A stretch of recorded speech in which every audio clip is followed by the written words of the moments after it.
Hey everyone, welcome to another tutorial of DocsBot.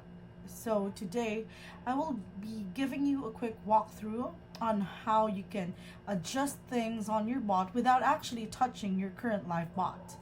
So I will be teaching you.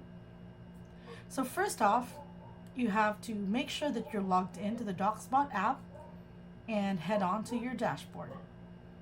And then go to the bots page and then select the bot that you want to duplicate. So I'm going to be using DocsBot marketing, and you just need to find this duplicate button. So what this does is duplicate the bot, the current bot, and its sources.